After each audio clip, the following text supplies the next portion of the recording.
दोस्तों, आप सबको मेरा नमस्कार और बहुत बहुत प्यार।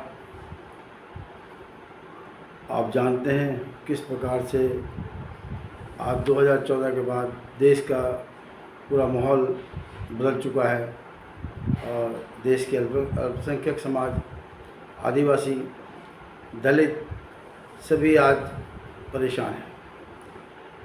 और ये परेशानी कोई कुदरती नहीं है, ये साजिशन परेशानियां हैं जो हम लोगों के लिए खड़ी की गई हैं। जैसा कि आप जानते हैं, देश के अंदर आज दलित का, अल्पसंख्यक का, आदिवासी का जो शोषण हो रहा है, वो शोषण कई हज़ार साल से हो रहा है, मगर पिछले 9 साल से वो सरकार देश में है जो हज़ारों साल से हमारा शोषण करने के लिए माहिर है। और ये वही लोग हैं जो उस वक़्त भी हम लोगों के लिए एक दुर्दांत, मैं तो दुर्दांत बोलूँगा, साजिश करता थे और आज भी यही हाल है। जैसा कि आप जानते हैं, पिछले 9 साल से जब से सरकार केंद्र में आई है, तब से जगह जगह पर दलितों पर हमले, ईसाइयों पर हमले, मुसलमानों पर हमले, मॉब लिंचिंग हुई, चर्च तोड़े गए, मस्जिदें तोड़ी गई, मगर ना तो देश की सरकार ने और ना ही देश के न्यायालय ने कभी ये कहा कि ये जो हो रहा है इसमें कहीं ना कहीं कोई साजिश है। क्योंकि आज जिस सरकार का हम एक जो सरकार हमारे पर राज कर रही है, इसके जो साथी संगठन हैं उनको पूरी खुली छूट दे दी गई है कि वो हम पर दमन करे, हमें परेशान करे। और एक सबसे जो दुखद पहलू है इस सब चीज़ का कि अगर आप पर कोई शोषण होता है, आप पर दमन होता है, अगर आप न्यायालय के पास या पुलिस के पास जाते हैं तो वहाँ पर भी आपकी कोई सुनवाई नहीं होती, क्योंकि वहाँ पर भी वही लोग बैठे हैं। और आज पूरे देश के अंदर एक ऐसे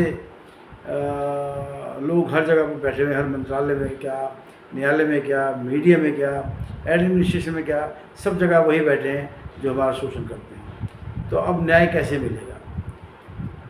देखिए, हम हताश नहीं हैं, हम निराश नहीं हैं, और हम ये जानते हैं कि जब जब ऐसी शक्तियाँ काम करती है किसी मुल्क में, तो वहाँ एक रेवोल्यूशन होता है। और रेवोल्यूशन करने वाले कौन होते हैं? वो हमारे जनता होती है, जनता जनार्दन होती है। और जनता जनार्दन का ही ये फैसला था कि 2014 में इनको लाया जाए। मगर मैं मानता हूँ लोगों की एक सोच होती है कि बदलाव आए, मगर ये जो बदलाव आया है, ये बदलाव बहुत खतरनाक बदलाव आया है। क्योंकि यहाँ पर वो लोग बैठे हैं, उन लोगों की साजिश कामयाब हो रही है जिन लोगों ने हमारा शोषण किया, हमें गुलाम बना के रखा। इसमें मैं गलती अपने कुछ लोगों को भी मानता हूँ, जो हमारा जो समाज है, हमारे जो लोग हैं, बहुजन समाज की मैं खासकर बात करूँगा, क्योंकि हमें भी गुलामी में रहने की आदत पड़ चुकी है। और देश में बहुत सारे क्रांतिकारी हुए, बहुत सारे पुरोधाओं ने सरकारें भी बदली और बहुजन समाज को जगाया भी, मगर कहीं ना कहीं हमारी कमियां थी कि हमने उस आज़ादी को जो है संभाला नहीं। आज उसका फल आज हम भुगत रहे हैं कि आज हम गुलामी में जी रहे हैं। हमारे बच्चे, हम आने वाली भविष्य की पीढ़ियाँ भी गुलाम रहेगी अगर हम आज भी नहीं जागे। मेरा आप लोगों से ये कहना है, कोई भी संगठन हो, कोई भी संस्था हो, कोई भी कौम, कोई भी कबीला हो, जिनके और जिनका अभी तक शोषण हो रहा है और जो आज भी इनके दमन चक्र में फंसी हुई है, इनकी गुलामी में फंसी हुई है, हम सबको मिलकर एक होकर लड़ना है। और इसके लिए हमें किसी भी हद तक जाना होगा। जैसा कि आप देख रहे हैं कि जो इनके सरकार के साथी संगठन हैं वो किसी भी हद तक चले जाते हैं। वो कभी किसी के लिए प्रोटेस्ट नहीं करते, किसी को अपने अधिकार के लिए कोई लड़ाई नहीं लड़ते। हम लोगों का सारा समय जो व्यतीत होता है धरना प्रदर्शनों में, बड़े बड़े प्रोटेस्ट करने में, और मुझे दुख इस बात का होता है, बहुत बड़ी बड़ी मीटिंग हम लोग करते हैं, बहुत लोग आते हैं और अपने अपने भाषण दे के चले जाते हैं। वो वही बातें बताते हैं जो हमारे पुरोधाओं ने, हमारे क्रांतिकारियों ने आज से कई 100 साल पहले हमें कहा, उसी को लेकर वो चल रहे हैं। मगर आज वो समय बदल चुका है, ना वैसी सरकार है, ना वैसे राजा है, ना वैसे सामंत हैं। आज जो लड़ाई है वो छद्म लड़ाई है। इस छद्म लड़ाई को लड़ने के लिए हमें नए तौर तरीके अपनाने होंगे। हमें एक दूरदृष्टि लेकर काम करना होगा। हमें समाज को जोड़ना है, मगर हम कर क्या रहे हैं, हम समाज को तोड़ रहे हैं। आज अगर हम किसी संगठन के साथ जुड़े हैं तो थोड़े समय बाद पता चलता है उस संगठन के भी 10 टुकड़े हो गए। हमें इस पर गौर करना होगा कि आखिर उस संगठन के 10 टुकड़े क्यों होते हैं।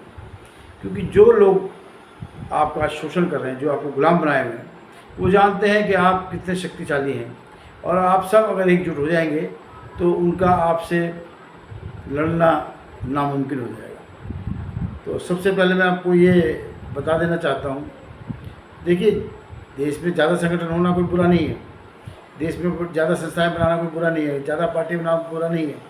मगर बुरा तब है जब हम सबकी एक ही लड़ाई है कि हमें इनकी गुलामी से बाहर आना है, हमारा सबका मोटो एक ही है। तो क्यों ना हम एक अम्ब्रेला अपने पर बनाएं। देखिए, आपकी आइडेंटिटी चाहे जो भी हो, मगर आपकी सबसे पहले आइडेंटिटी जो अभी आज जो है वो है गुलामी की। इस गुलामी की आइडेंटिटी को ख़त्म करने के लिए हम सबको एक होना होगा, एक होकर लड़ना होगा। चाहे वो हिंदू हो, चाहे मुस्लिम हो, चाहे सिख हो, चाहे ईसाई हो। जिनको ये आज हिंदू कहते हैं, हमारे आदिवासी भाइयों को, हमारे दलित भाइयों को, बहुजन समाज को ये हिंदू कहते हैं। हमारा बहुजन समाज हिंदू नहीं है। सबकी अपनी अलग अलग आइडेंटिटी है, सबके अपने अपने कस्टम्स हैं। देखिए, ये देश बड़ा विविधता वाला देश है। यहाँ पर आदिवासी भी रहता है, यहाँ पर ईसाई भी रहता है, यहाँ पर मुस्लिम भी रहता है, यहाँ सिख भी रहता है। हर समाज, हर तबके, हर कबीले के लोग यहाँ पर रहते हैं। सबके अपने अपने कस्टम्स हैं, अपनी रवायतें हैं, उनका अपना एक जीने का अंदाज़ अलग है। जैसे कि मैं आपको बताता हूँ, अपने आदिवासी भाई है, वो जंगल पर निर्भर रहते थे। उनकी लड़ाई जल जंगल ज़मीन की है। तो ये सिर्फ उनकी नहीं है, ये हम सब की है। ये सिर्फ आदिवासी भाइयों को मसला नहीं है। ज़मीन होगी तो हम होंगे, जल होगा तो हम होंगे। तो ये लड़ाई लगभग एक कॉमन है। हमारे दलित भाई हैं, आज उनका शोषण हो रहा है। वो घोड़ी पर नहीं बैठ सकते, वो बड़ी मूछी नहीं रख सकते, वो अच्छे कपड़े नहीं पहन सकते। तो ये दलित भाई की परेशानी नहीं है, ये हमारा जो अल्पसंख्यक समाज है उसके लिए भी है। जितना भी हमारा अल्पसंख्यक समाज है उनको एक दोयम दर्जे का नागरिक बना दिया गया है। और जैसा कि आप काफ़ी दिनों से देख रहे हैं, धर्मांतरण का मुद्दा पूरे देश में फैला हुआ है। अगर कोई अपने घर में इबादत भी कर रहा है तो उसको नाम दे दिया जाता है धर्मांतरण का। अगर उसके आसपास के 2-4 लोग उसके साथ बैठकर वो सत्संग करते हैं या वो संगति में बैठते हैं तो उस पर ये आरोप लगा दिया जाता है कि ये तो यहाँ पर लोगों का धर्मांतरण कर रहा है। तो कहने का मतलब ये है कि आज़ादी किसी के पास भी नहीं है। हम आज से 9 साल पहले, 10 साल पहले तक भी अपने आप को थोड़ा बहुत आज़ाद समझते थे। हालांकि उस वक़्त भी हमारी आज़ादी नहीं थी, कहीं ना कहीं हमारा शोषण किया जा रहा था। मगर आज इन 9-10 सालों में बहुत ज़्यादा शोषण होता आ रहा है, क्योंकि ये वही लोग हैं जो हज़ारों साल से हमारा शोषण कर रहे हैं। आज किसी भी डिपार्टमेंट में आप चले जाइए, जो हमारे 4 स्तंभ हैं, वो चारों स्तंभ के अंदर आप कहीं भी चले जाइए, सब जगह आपको वही लोग मिलेंगे जो लोग हमारा इतने सालों से शोषण कर रहे हैं। मेरा आपको ये कहना है कि अभी भी समय है, हम लोग जागें। आपके पास एक बहुत बड़ा ताकत है, जिस ताकत से एक लोकतंत्र बनता है, और लोकतंत्र बनता है हमारे वोट से। आज जो डेमोक्रेसी जिसका हम नाम देते हैं, ये डेमोक्रेसी तभी तक है जब तक हमारा हमें वोटों का अधिकार है।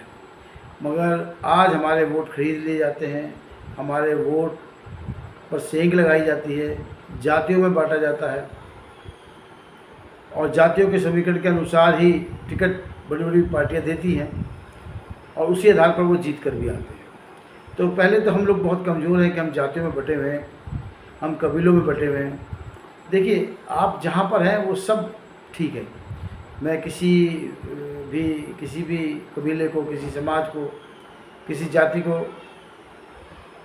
गलत नहीं कह रहा हूँ, मगर मैं इतना आपको कहने आया हूँ कि देखिए, जो आप जहाँ भी हैं, जो भी आपकी आइडेंटिटी है, मगर जब देश के विकास की बात आती है, देश में शोषित समाज को न्याय दिलाने की बात आती है, तो वहाँ हम सबको एक होकर सड़कों पर भी आना है, अपने मतदान का भी प्रयोग करना है। एक शब्द और है जो मतदान। आप अपने मत का दान मत कीजिए, सोच समझकर अपने मत का प्रयोग कीजिए। अभी बहुत अच्छा समय आपके लिए आने वाला है, 2024। मोदी जी तो कहते हैं कि 2014 से के अच्छे दिन आने वाले हैं, पर मैं आप लोगों को ये कहना चाहूँगा कि अब जो 2024 जो साल आने वाला है, आप अपने मत का प्रयोग कीजिए और ऐसी सरकार को बदल डालिए ताकि आने वाले भविष्य की पीढ़ियाँ सर उठाकर चल सके, गुलाम ना हो, देश के विकास में उनका योगदान हो। योगदान तो हमारा शुरू से है, पर हमारे योगदान को नगण्य कर दिया जाता है। वोट लेने के बाद हमारे अधिकार, हमारा न्याय, हमारा हक सब खत्म कर दिया जाता है और वही लोग 5 साल बाद फिर हमें दिखाई देते हैं और उस वक़्त वो हमारी हर मांगों को मानने के लिए तैयार रहते हैं। हमें एक चॉकलेट दे दी जाती है, इस बार आपका समाज का, आपके जाति का पूरा ध्यान रखा जाएगा। पर होता क्या है, जैसे सरकार बनती है वैसे ही आप लोग भुला दिए जाते हैं। तो मैं आप लोगों से ये कहूँगा, देखिए, लड़ाइयाँ तो बहुत सारी हैं, पर अभी एक ही लड़ाई है, वो है 2024 की। इसके लिए आप लोग तैयार हो जाइए और देश को एकजुट कीजिए। इस सरकार को कैसे हम हरा सके, एक बेहतर स्वच्छ सरकार हम लेकर आ सके। मैं आपको एक बात और कहना चाहूँगा, देखिए, बड़ी पार्टियाँ तो आपको टिकट नहीं देंगी और ये जो चुनाव होने वाले हैं, इस चुनाव के अंदर आप बहुत बड़ा रोल अदा कर सकते हैं। आप अपने क्षेत्र में, अपनी कंस्टिट्यूंसी में, अपने राज्य में एक कॉमन उम्मीदवार तैयार कीजिए। उस कॉमन उम्मीदवार को जो है वोट कीजिए, वोट करिए, ताकि आपको एक साफ छवि वाला उम्मीदवार भी मिले और आपके बात को कहने वाला संसद में एक आपका अपना आदमी हो।